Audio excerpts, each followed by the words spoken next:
अस्सलाम वालेकुम, कैसे हैं आप सब। आई होप आप सब ठीक होंगे। तो आज मैं बना रही हूँ बहुत ही मज़ेदार कढ़ी कोफ्ते।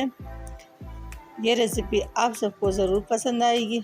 मैं 2 बड़े साइज़ की प्याज ले ली। प्याज को अच्छी तरह पीस लिया और ये 6 चम्मच दही है।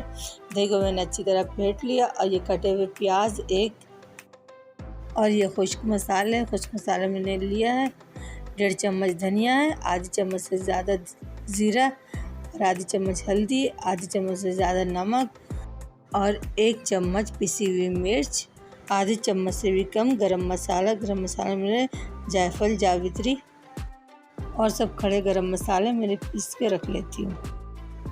तो मैंने पहले चूल्हे में कढ़ाई चढ़ाई। कढ़ाई चढ़ाने के बाद मैंने 1 कप तेल ऐड कर दी। तेल ऐड करने के बाद मैं अब इसमें कटे हुए प्याज ऐड कर दी। अब मैं इसमें सूखे मसाले ऐड करूँगी। अब मैं सारे खुश्क मसाले प्याज में, पिसी हुई प्याज में ऐड कर दी। प्याज में डाल दी थी और 1 चम्मच मैंने अदरक लहसुन का पेस्ट भी इसमें ऐड कर दी।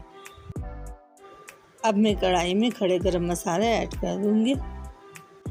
मैं अदरक डालकर अब मसाले को मिक्स कर दूँगी। और ये बीफ का गोश्त है 3 पाव, जिसे मैंने चॉपर में अच्छी तरह पीस लिया और सारे मसाले के साथ, और इसमें धनिया पत्ता और हरी मिर्ची भी चॉप कर दी। और ये 1 टमाटर कटे हुए, 1 बड़े साइज़ की 1 कटे हुए टमाटर है। अब मैं इसमें मसाले ऐड कर दी प्याज में।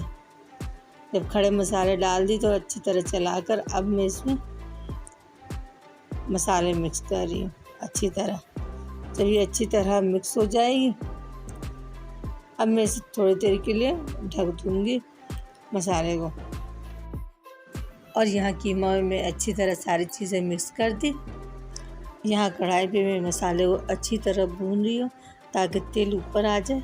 ये आलू है, दरमियानी साइज़ के आलू है 3। इसको मैंने छील कर टुकड़ों में काट कर अच्छी तरह धो लिया और धोकर अब मैं इसमें ऐड कर दूँगी कढ़ाई में।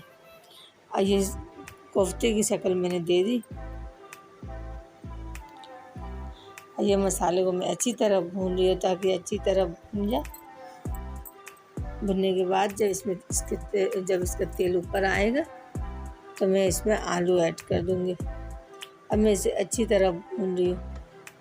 अब यहाँ हमारा मसाला भून चुका है। अब मैं इसमें आलू ऐड कर दी। अब आलू डाल कर मैं अच्छी तरह मिक्स कर रही हूँ ताकि ये अच्छे से मिक्स हो जाए। जब मैं इसे अच्छी तरह भून लूँगी तो इसमें मैं पानी ऐड कर दूँगी। और ये कबाब की शक्ल देकर अब मैं इस फ्राई पैन में 2 चम्मच तेल ऐड कर दी। तेल ऐड करने के बाद अब मैं इसमें सारे कोफ्ते डाल दी। इससे भी अलट पलट कर रही हूँ। अब मैं कढ़ाई में 1.5 से 2 गिलास पानी ऐड कर दी। आलू गलने के लिए छोड़ दी थी कुछ देर के लिए। अब मैं इसे ढक दूँगी।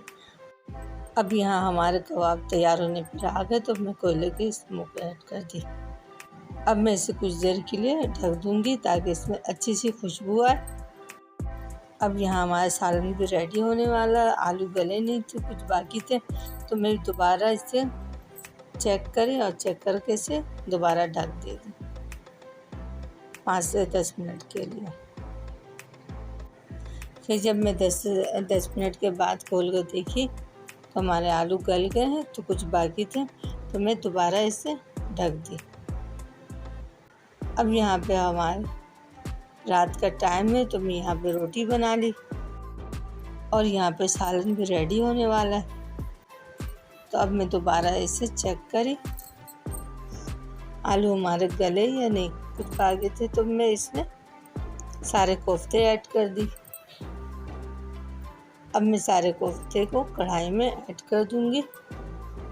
इसे एक एक करके मैं इसमें ऐड कर रही हूँ ताकि ये टूटे नहीं और इसे बहुत आराम से, और ये सॉफ्ट है। ये पकने के बाद भी इतनी अच्छी सॉफ्ट और जायके वाली बनी। टमाटर और दही डालने के बाद सालन में तो अच्छा सा टेस्ट आ जाता है, तो इसलिए मैंने दोनों चीज़ों का इसमें इस्तेमाल किया। अब देखिए सालन में मैं सारे कोफ्ते डाल दी। मैं इसे हर थोड़ी देर के बाद हिला रही हूँ ताकि कोफ्ते अच्छी तरह पक जाए। चम्मच से चलाएंगे तो कोफ्ते टूट जाएंगे। तो मैं इसे दोबारा से ढक दी। आलू तो अच्छी तरह गल गए और सालन में हमारा अच्छी तरह पक गए। तो जनाब हमारे कोफ्ते कड़ी यहाँ पे तैयार है। तो मैं यहाँ पे इसे गार्निश कर दी। तो आप भी ये रेसिपी ज़रूर ट्राई करें। तो ऐसी अच्छी अच्छी रेसिपी देखने के लिए लाइक करें, शेयर करें, सब्सक्राइब ज़रूर करें और दुआ में याद रखें। अल्लाह हाफिज़।